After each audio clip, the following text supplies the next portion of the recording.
Big boss season Kannada 10ರ 13ನೇ ವಾರ big boss ಮನೆಯ ಜರ್ನಿಯನ್ನು ಮುಗಿಸಿರುವುದು ಮಣ್ಣಿನ ಮಗ ಮೈಕಲ್ ಅಜಯ್.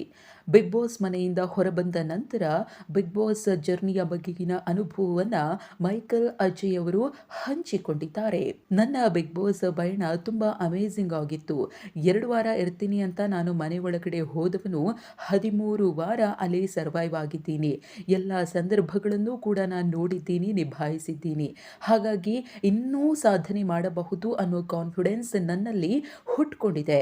ಬರೀ 90 ದಿನಗಳಲ್ಲಿ ಒಂದು ಭಾಷೆಯನ್ನು ತುಂಬ ಚೆನ್ನಾಗಿ ಕಲಿತುಕೊಂಡು ಮಣ್ಣಿನ ಮಗ ಆಗಬಹುದು ಅನ್ನೋದನ್ನ ಬಿಗ್ ಬಾಸ್ ನನಗೆ ತೋರಿಸಿಕೊಟ್ಟಿದೆ ಅಂತ ಹೇಳಿ ಬಿಗ್ ಬಾಸ್ಗೆ ಧನ್ಯವಾದವನ್ನು ಸಲ್ಲಿಸಿದ್ದಾರೆ. ಅಷ್ಟು ಮಾತ್ರವಲ್ಲ, ಇದ್ದ ಅಷ್ಟೂ ದಿನಗಳು ಕೂಡ ನಾನು ನಾನಾಗಿಯೇ ಆಡಿದ್ದೀನಿ ವಿನಃ ನನ್ನಲ್ಲಿ ಯಾವುದೇ ರೀತಿಯ ಬದಲಾವಣೆಗಳು ಕೂಡ ಆಗಿಲ್ಲ.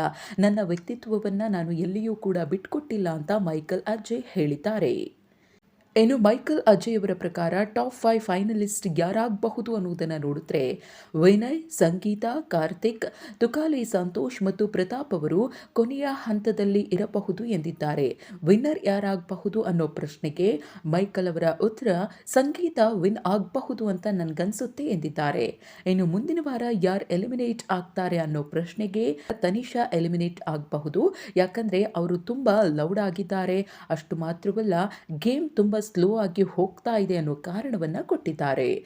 ಇನ್ನು ಮೈಕಲ್ ಅಜಯ್ ಅವರು ಮನೆಯಲ್ಲಿ ಇದ್ದಷ್ಟು ದಿನಗಳ ಕಾಲ ಟಾಸ್ಕ್ಗಳಲ್ಲಿ ತುಂಬಾ ಚೆನ್ನಾಗಿ ಪರ್ಫಾರ್ಮ್ ಮಾಡಿದ್ದಾರೆ. ಒಂದಷ್ಟು ವಿಚಾರಗಳಲ್ಲಿ ಮನೆಯವರು ಮೈಕಲ್ ಅವರ ಮೇಲೆ ಬೇಸರವನ್ನ ಮಾಡಿಕೊಂಡಿದ್ದನ್ನ ಹೊರತುಪಡಿಸಿದ್ರೆ ಮೈಕಲ್ ಅವರು ಇದ್ದಂತಹ ರೀತಿ ಮತ್ತು ಕನ್ನಡ ಕಲಿಯಲು ತೋರಿದಂತಹ ಒಲವು ಕನ್ನಡಿಗ ಪ್ರೇಮಿಗಳ ಹೃದಯವನ್ನ ಗೆದ್ದಿದೆ ಅಂದ್ರೆ ನಿಜಕ್ಕೂ ಕೂಡ ತಪ್ಪಾಗ್ಲಿಕ್ಕಿಲ್ಲ. ಮೈಕಲ್ ಅವರ ಮುಂದಿನ ಭವಿಷ್ಯಕ್ಕೆ ನಮ್ಮ ಕಡೆಯಿಂದಲೂ ಕೂಡ ಆಲ್ ದಿ ಬೆಸ್ಟ್.